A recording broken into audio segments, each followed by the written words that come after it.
All right, ladies and gentlemen, in my quest to leave a mark on the culture and make hip hop proud, I'd like to welcome you all to another episode of The Essence, presented by Tent TV, powered by Validated Radio and Live 89 FM. Today, I have a bona fide MC in the building, a Connecticut representative, someone who studied the art form of hip hop and is constantly upping his craft to be one of the best to ever hold a microphone. Ladies and gentlemen, please welcome ANoyd to episode 15 of The Essence. Yes, sir. Going on, I'm B? here, man. What's good, King? I'm here, man. Yeah, Wow. you here. I like the intro. I like Thank the you, man. intro, man. You know what I mean? I feel good. He taught me a real nice. You know, I got to do it right for you. You know what I'm saying? No Definitely, doubt, no doubt. definitely. The last time we spoke, man, was 2018. We actually met that time. You was at the Mint in LA, the Raw Yeah. Thoughts tour with Chris Webby and Armin. So it's Mhm. good to catch up with you again for this interview. This is for Validated Radio. This is also going to be for Validated Indie, which is an independent magazine that we're putting out for the independent artists. And you're going to be on the cover of the first issue. You know what I'm saying? That's fine. And I had to show you that love, man. I would be remiss if I didn't say that you're my favorite MC right now, and that's just real That's talk. love. You know what I'm That's saying? love, King. I And it's appreciate been that. like that for a little while now, but you're so fucking consistent, bro. Yeah, You know what I'm saying? yeah, And yeah, I love that, man. I love the consistency, bro. So let's start off with the post that you put up today with you bringing it back to the essence, being that this is the show, The Essence, Hubbard Street, man, yeah, which dropped today on Burgundy Tuesdays. yeah. First quote, like, your mama still sends you affirmations to your phone. Affirmations tomorrow. Yeah. Like, I'll be, how does that's gotta make you feel real good, bro? How does that make you feel, man? bro. It's like everybody know, man. My mom is my rock. You know what I'm saying? And like. The fact that like taking it back, my mom always supported me, man, on my journey and my rap journey. I remember I called her like, yo, my job fired me. I get to do music full time, and she was so super excited, you know what I'm saying, knowing Right, what this right. shit is, you know what I'm saying. So just that let alone right there, just to let you know, man, like my mom's is my rock, she always had my back since forever. So and she still do, still sending me affirmations to my phone every day, you know what I mean? Different quotables and things that I can, just take on, in my journey every day. Like That's it's like dope, man. clockwork, Monday, Yeah. Monday through Sunday. Monday through Sunday, every day. Every day it's a new affirmation. So So even it's if you're like, going through something, she gonna give you something to work with for the yeah, day. every morning. Yeah, It's like a ritual, you know what I'm that's saying? what's Like up. and it's in like a group chat. So it's like everybody in my family that want the affirmations, it just sends it every day. It's like a new Dope. affirmation every day. So it's like That's I just definitely wanted to dope. start it out like that, just to let people know where we taking it. We set the Yeah, tone. We took it back to the essence. yeah, And when you gave us when you said that when you was doing the intro, I'm like, yeah, I just took it back to the essence today. You know what I'm yep. saying? Just Hubbard Street vibes. You know what I'm Yeah, saying? Yeah. definitely, man.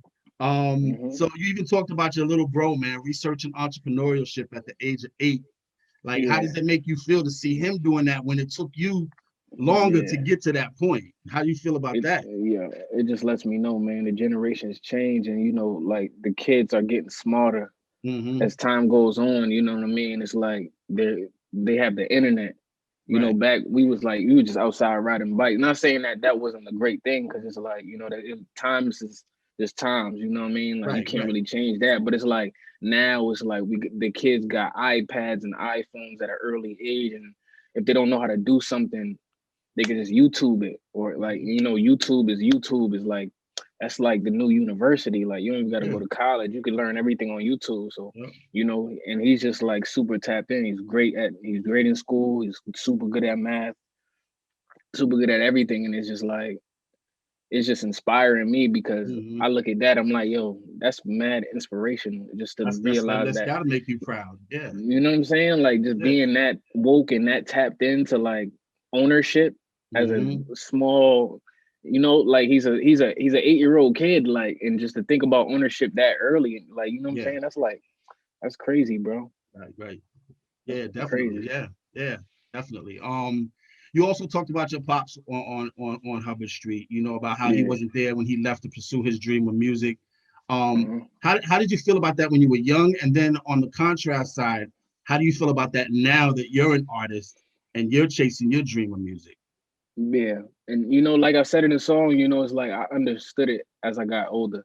Because back in the day, like I didn't understand. Like I was asking my mom, like, yo, where's my dad? Where's my dad? Where's my dad at? And she was like, not here, you know what I'm saying? He's on the road doing his thing, he's doing his music thing.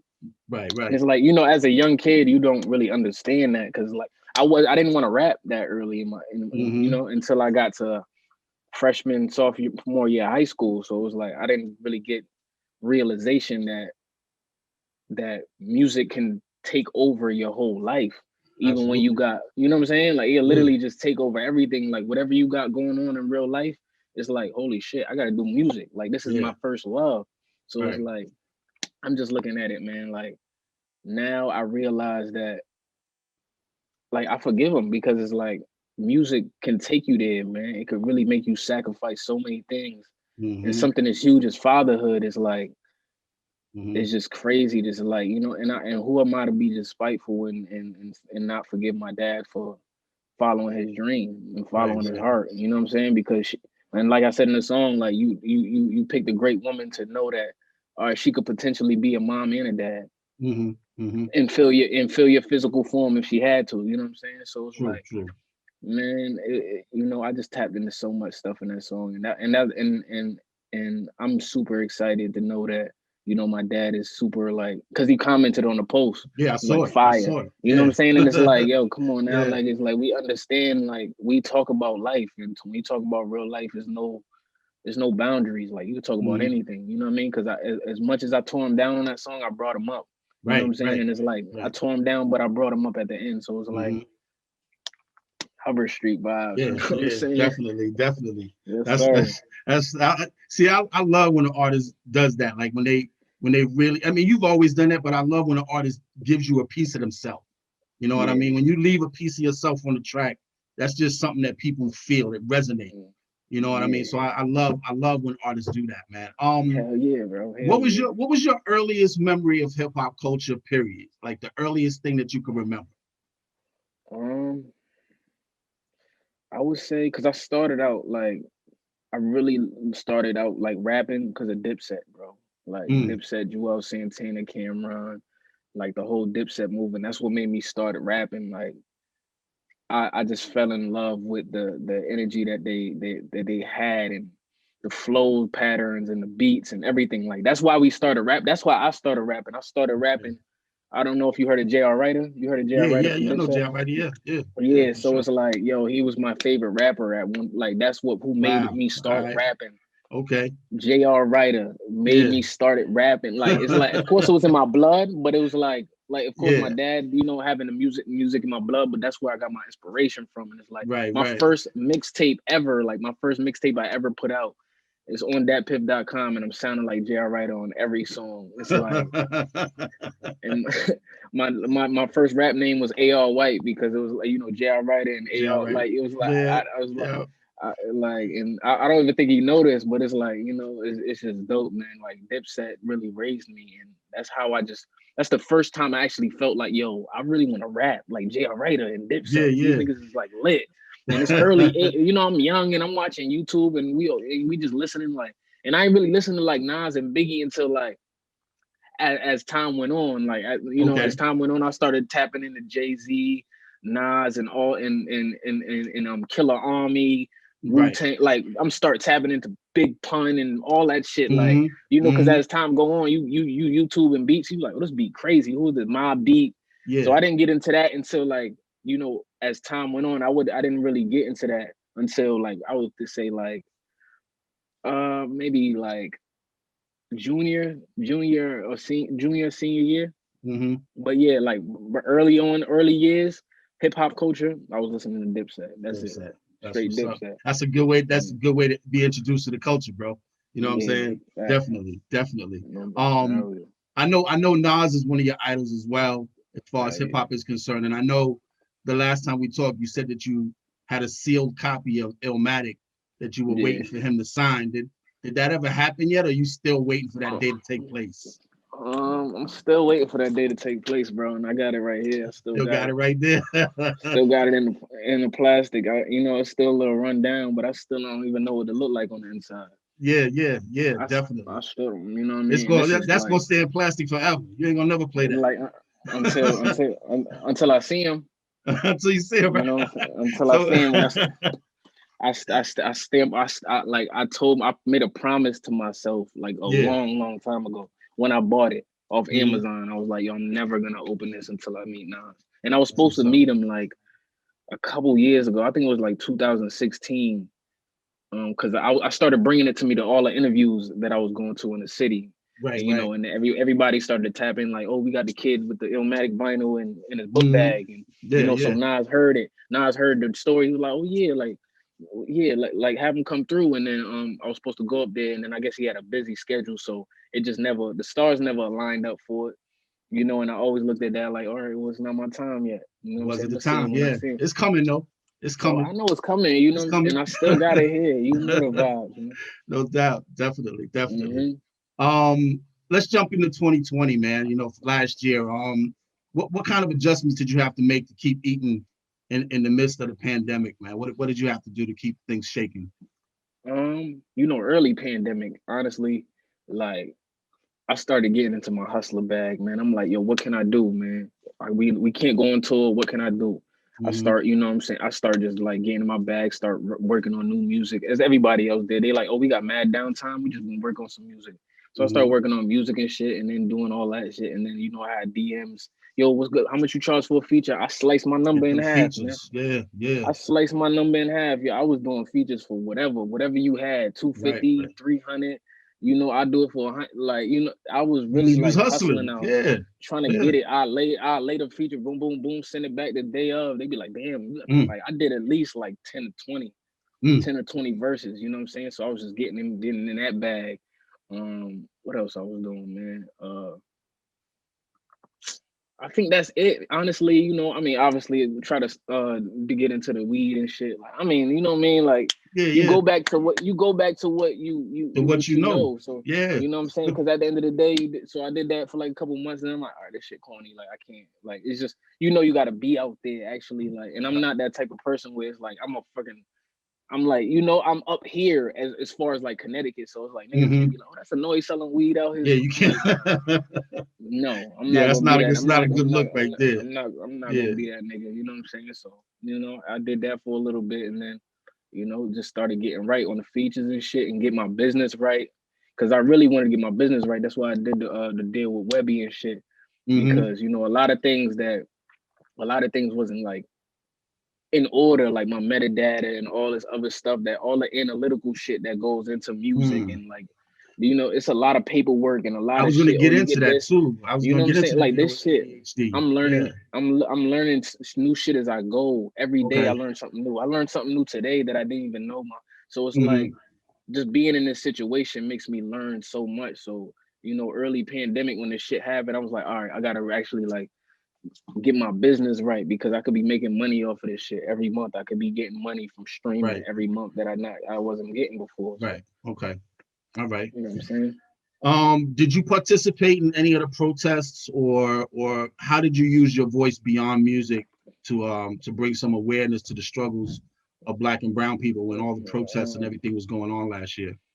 yeah, I definitely had my fair share of protests out here. It was a whole bunch of them. I live downtown, so people was walking downtown and shit. So I would just go out there, and it was a dark time. You know what I mean? Dark time in the world, and something just overcomes you. Like you just have to. You can't just sit around on your ass. Like you just got to do something. So Hmm. I got up off my ass, and I was like, yo, we gotta. This my people marching, so fuck it. We gotta move militant and move together. Right, right, And right. you know what I'm saying? Of course, outside of, in the rap, I put out the Black Baby record, Hmm. Hmm. because it was dark, like it was really dark. Like you couldn't put out no music unless it was talking about Talking about what was going mm, on. Yeah, what was yeah, going on. So it's like yeah, I looked at it and I'm like, all right, man, like I gotta put something out, but it gotta be in that same vein. And I'm this perfect nigga to do that, because I come cut from that cloth. I could tell a hmm, story about yeah, whatever, you know what I mean, make it dope, and the lines is there. I'm a writer, yeah. so I could convey that message, and so I was outside, man. That's all I could say. I was That's outside. what's up. That's what's up. That's all that matters. You know what I'm saying? Mhm. Definitely. So there's a lot of deaths going on in hip hop, right? And there's a lot of cats that are getting locked up that are Mhm. at a level in the game where they shouldn't be getting locked up. Most recently, YFN Lucci, Casanova 2 times. King Vaughn got killed. What do you do to move differently so that you don't fall into those type of pitfalls, man? Um, Honestly, bro, you just gotta watch who you around and watch where you at. You know, every time I go out, I always keep my head on the swivel. I always make sure, the scenery is right and who I'm with, it's like you don't want to Mm-hmm. be hanging around people that's like cut from that cloth and that could potentially put you in a situation that you don't need to be put in, bro. I got a son on the way, I'm about to be a father. So it's like, Congratulations, bro. Congrats. yeah.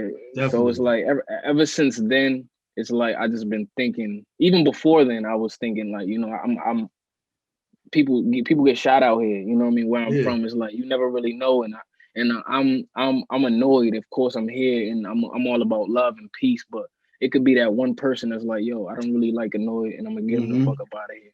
Mm-hmm. You know what I'm saying? They say the Mm-hmm. love about outweighs the hate, but it's always that one person. It's always that It one could, person. Yep.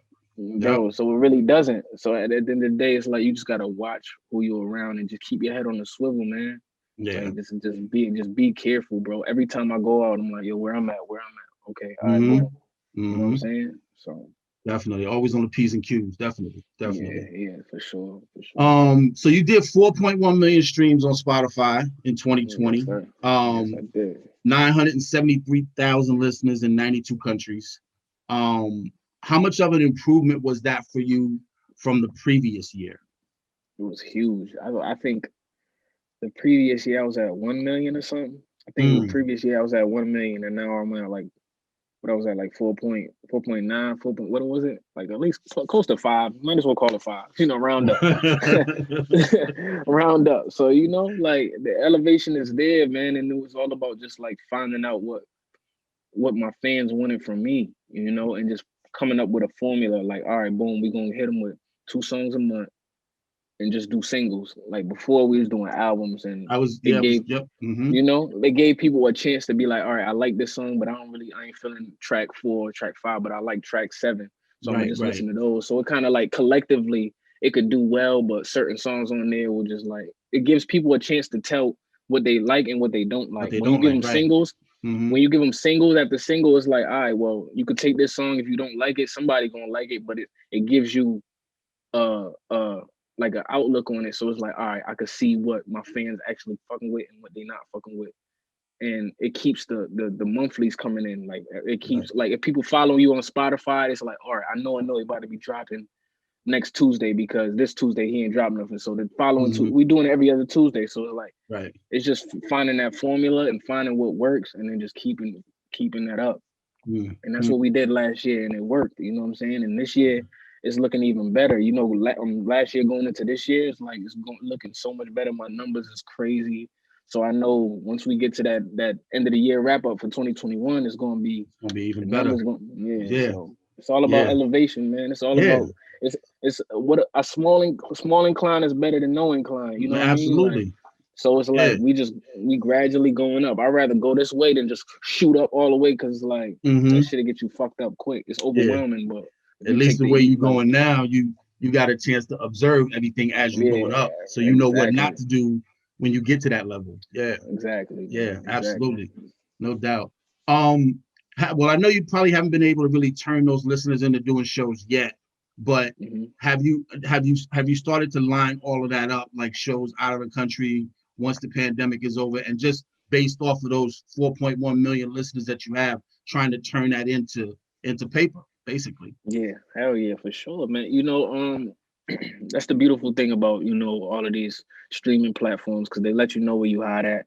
They let you know where your fan base is, and where your strong market is, where your weak market is. So of course, once the pandemic is over and everybody could just like get back to the shows, and I know it's not just gonna be like an overnight thing, but once that come, like we right back on the road, like we right back in Canada, we right back in the West Coast, we right back on the eat, like be right back to it. Cause you know I live for the shows. My show game is like your show game is like, bananas, son. come on, man. Like my energy is like, so I've been no doubt. Bottling all of this energy up for like when it's time, I'm gonna be like you niggas don't even understand. I witnessed that live, so I know when you, and definitely when you come back to Cali, I gotta tap in with you because I, you know what I'm saying, I definitely want to see you on stage again, man. Yeah, definitely, for sure. you bring the right energy. Yeah, no doubt. You keep that energy no matter what. Yeah, definitely. Yes, you bodied Funk Flex's Block Work back in October. I've seen you body every platform that you get on. What is your mindset when you getting ready to touch a new platform like that? I'm from Connecticut, man. Like that's my mindset every time. It's like, yo, I'm a Connecticut nigga, and I'm representing a whole state. So it's like when I'm coming up there to smoke, I'm coming up there to friggin' smoke shit down and tear shit down because they always overlooking where I'm from. They like, oh, Connecticut, they got good trout over there, they got good fish. But then I don't really know too many rappers out there that get busy. So it's like when I'm coming up there, man, I'm coming fully clipped, fully prepared, no slip ups, no stumbles, no fumbles, and I'm coming ready. You know what I'm saying? I'm covering heavy punches, some of the craziest lines you ever heard in your life, nigga. I'm coming up there to smoke. So it's like, I know what I'm coming up there with, because when Flex called me, like, yo, what you got? You know what I mean? And I'm hitting him. I'm like, yo, when can I get up there? And I had that clip ready in March. I started writing in March. Once the pandemic hit, I was like, all right, this shit gonna be a little bit of time before outside open up. So let me get a clip ready, lip loaded and clipped up and spooky. So when outside open up, I'm ready, clipped up. Like, nigga, what? I'm the nigga out here with 80 bars ready. So it's like I looked at that and I looked at it. I'm like, yo, watch when this shit open. And I told Flex, I'm like, yo, when can I get up there? He called me like, yo, tomorrow, and I'm like, bet. That's what you never really know, man. You never really know when you're gonna have to be ready. That's why I always stay ready so you don't gotta get ready, because you never know when niggas gonna call you, be like, yo, you got bars on that? And that's your one chance. That's your one shot. That's your one shot. You can't be like, yo, give me like a week. Nah, he's like, all right, well, we got such and such coming up, so we good on you. You never want to be that nigga. So it's like I always stayed ready and clipped up, and the work speak for itself, man. I bodied everything, shook every building, Sway, Funk Flex, LA. I like that. I love the attitude, my nigga. I love that shit, yo.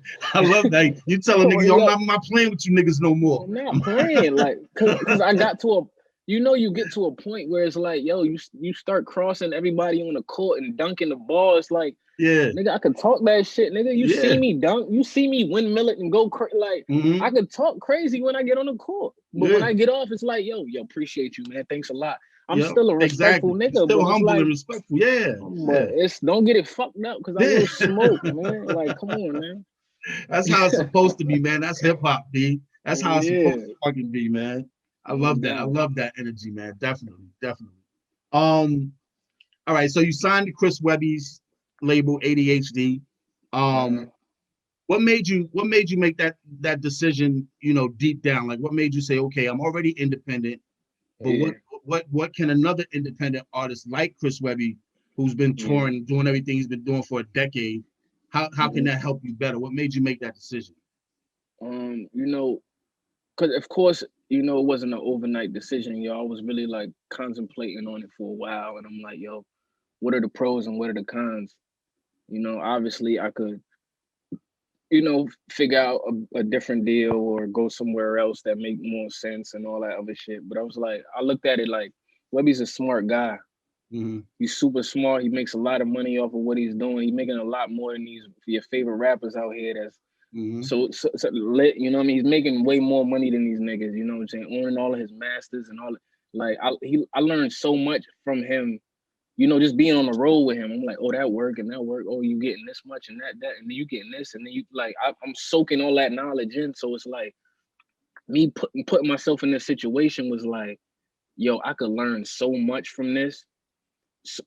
So when this whole shit is over and I could get out my Webby deal, I could learn, I could know everything I need to know if I'm going to a fucking Atlantic, or you know what I'm saying? I know what I'm worth. Right. You know what I'm saying? Because I like, so it's like I'm learning so much, and I'm looking at this Webby thing as a learning experience, Mm-hmm. just learning the business and learning, how this thing go and where the money's supposed to go and the merchandise. I got my own LLC, I got my own label, so my label's under Webby's label. So it's like, Okay. I could have never did that if I was in something else. You know what I'm saying? So Right. I'm just learning as I go and learning ownership, and this whole thing is a learning process, man. And I'm just looking at this Webby deal like, yo, I'm gonna learn so much and soak up so much knowledge from just being in this situation and the people in his circle telling me you could do this and you could do that. And I'm asking questions every day. You always want to ask questions, yo, why is this and why is that and why can't I get this and what does this mean and what does that mean? So I'm just learning as I go, and that's the only that's the main reason why I got in this situation. That's dope. That's dope. Definitely, Yeah. man. Yeah, if the And people in yeah. your circle ain't pushing you to do better and they doing more than you, then you're in the wrong circle. Yeah. You know what I'm saying? Yeah. You know what I'm saying? Definitely. So make too much sense. The single Orangutan, man, that's my shit. Yeah, that shit slap. You know what I'm That saying? shit You slap. hyperventilating, you about to blow a Yeah, bag. blow bag.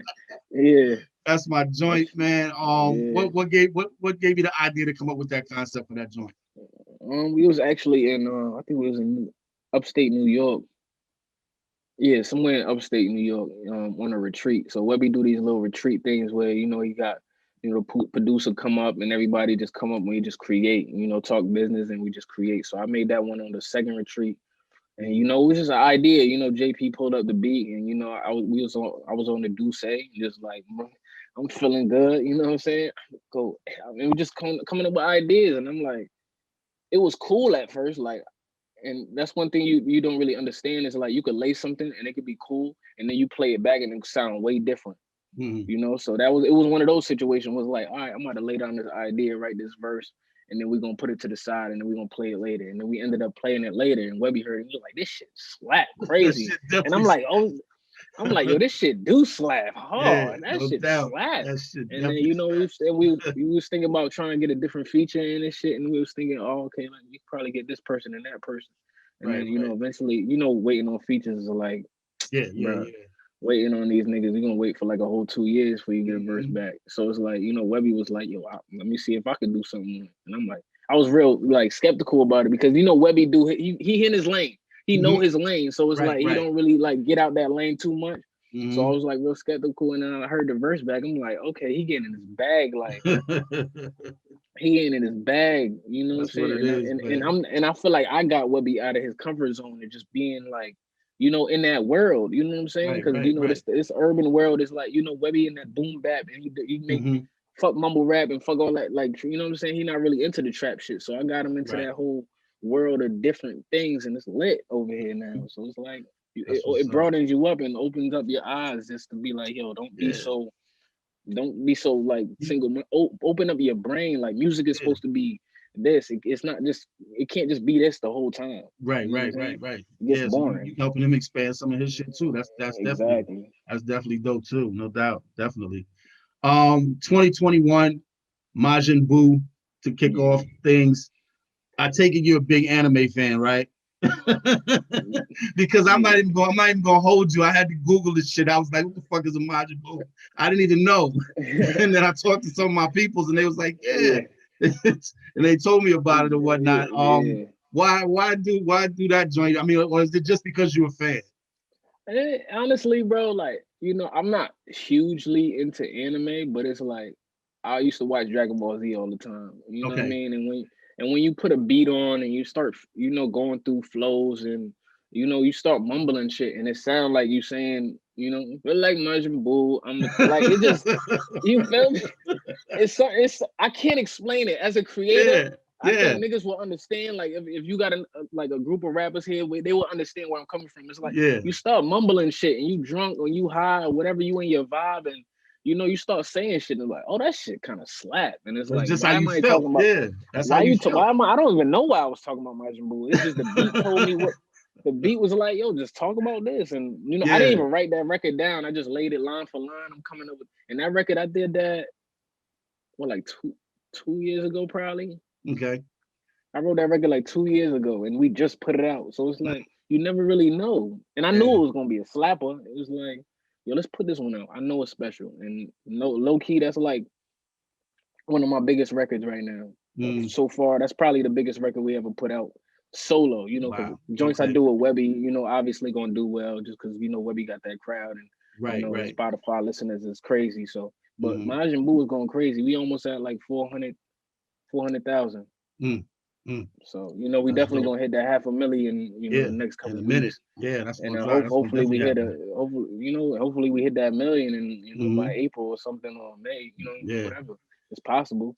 yeah, you got one. You definitely got one. Yeah. No, It's no all about doubt. the it's all about the playlisting too. Like you never really know, Mm-hmm. like, you know, certain playlists gonna fuck with certain records, man. And that's one thing I'm learning as I go. It's like, all right, or release most necessary gonna fuck with this record, you know, because most Mm-hmm. necessary is the second biggest playlist on Spotify. We got Right. that with Majin Buu, and you know, Okay. obviously the biggest playlist on Spotify is Rap Caviar, and that's Mm-hmm. one of them ones where it's like everybody don't get on that. That's the Yeah. Baby, Lil Baby, all them niggas, and Yeah. Drake and all them niggas, All the heavyweights. Yeah. the Yeah. heavyweights. So if you get on that one, it's like it's all playlisting with this whole streaming shit, man. You get on these playlists and it's like the That's when you streams get go up. It stay in new people rotation. discover you that way. New Yeah. people, yeah, Yeah. because yeah, so you need new people. You need that Yeah. fresh air because at the end of the day, that's the only way you're gonna grow is when you get a new base. Of course, you could do the same base over and over and recycle that, but it's all about expanding. And this year, I just want to expand and gain more ears because there's so many ears that don't even know that I exist. I know. I know. I'm one of the greatest ever. Like, come on, let's be real. Let's be real, big homie. Like I'm one of the great. Like, come on now. Like when I'm No putting the doubt. pen to this sheet, it's like Yo, it's certain niggas that every time I get a chance to turn somebody else onto your shit, I'm on yeah, it. Like, and when they once they hear you, they're like, damn, like this yeah, nigga really is the truth. You know what I'm yeah, saying? And that's just it. Just is what it is. It's yeah. the talent speaks for itself, bro. You know what I'm Absolutely, saying? man. Especially in a Yeah, day like now where everything is so microwave. You know what I'm yeah. It saying? is super You know, microwave. it's like you actually still take the time, and you're not the only artist that does that, but you're consistent with it. You take the time Yeah, to put some thought into the shit that you put out. You know what I yeah, mean? And I just love that, man. I love that energy, yeah. man. So I'm always keep doing the same thing, bro. I'm gonna always be a fan. I'm gonna always be a supporter. You know what I'm saying? It's just what it is. You That's know? love, man. I appreciate you. I Yeah, appreciate you know. definitely. And this year I'm trying to find that balance of just like you know I could give you the Majin Buu where it's a trap, you know, chilling, we just cooling, and then I could give you a Hubbard Street right after it, the week Mm-hmm. after, and give you some substance. So I'm trying to find Mm-hmm. that balance of like you know having fun and staying on these playlists that's lit and that can give me the streaming money and all that, but Right. still keep keep me in that conversation as one of the greatest pens ever. Right. You know what I'm Right. saying? And you Yeah. just got to find that balance. And I feel like right now I'm just giving people that like everything. I'm giving you this after that after this. So it's Yeah. like you can't Yeah. really complain. You can't Yeah. really complain when I give you a Majin Buu if I gave you a Hubbard after it. So it's like Yeah. that's how I'm looking Absolutely. at it. Yeah. You know what I'm I mean, I saying? still think there's a lot of old joints, you know what I'm saying? Like yeah, like cardboard box and shit, Yeah, like joints that yeah, people that don't know you may never get a chance to listen to because it was on an earlier project, unless they like us, where they get a new artist yeah, that they start fucking with, and then they go back and listen to that person's catalog. You know what I'm yeah, saying? But yeah, so yeah, there's plenty of joints in your catalog like that, man. yeah, Absolutely. yeah, yeah. Absolutely. That's one thing I'm gonna do this year is like definitely make people go draw back to the older records. I came up with an idea where it's like Once in a Burgundy Moon. It's the 5th anniversary this year, so it's gonna be the Okay. 5-year anniversary this All year right. in February. So one thing I'm gonna do, I'm gonna probably just re-release it like on physical CD and Mm-hmm. add like five records that I did back in the day that never came out, and Okay. just put them on there and just sell them for $100, bro. Like, There you you know what I'm go. saying? I only get 100. I only got 100 of them, but you know, like, you Yeah. come on, you do the math. I could definitely Yeah. Yeah. out of all my followers on the Out of all gram and your Twitter, yeah. like I could definitely sell 100 CDs, and Yeah. you know, it's just go back into the business and do it all Yeah. over again. This year is all like we don't got tours, so I got to come up with You got to ideas come up with like it. Yeah, to you get got to money. come up with it. Get You know what it. I'm saying? Yeah, You know what absolutely. I'm saying? Yeah, And also, and it's like it makes too much sense because it gives you that it makes you bread, and it draws people back to the old music, which is gonna make you bread when they stream it. mm-hmm, You know what I'm saying? mm-hmm. So it's like a win-win. It makes too much sense. Yeah, You know, it crosses off absolutely. everything off the list.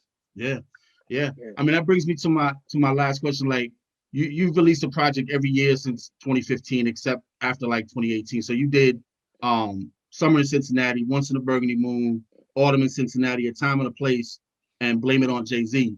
And then Yuck with Static Selector, you did Yuck.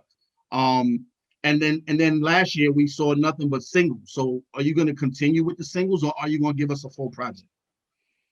You know, I've been itching to do a project, bro. Like, you know, obviously I'm a project artist. Like, you know, let's be real. Like, you know, my catalog crazy. Like when I'm putting together an album, it's special, and it's like an art piece. So of course I wanna bring it back to that essence, but I feel like right now it's just the game's changed, and I want to make sure people, you know, digest everything at once. So I'm gonna keep giving them single after single after single probably this year, and maybe next year. You know, if the numbers looking right, if the monthly listener is crazy, you know, my Instagram is like 100,000. You know what I'm saying? 200,000 followers. Then it makes sense to be like, all right, let's put out a project now because we know we got the base. So the project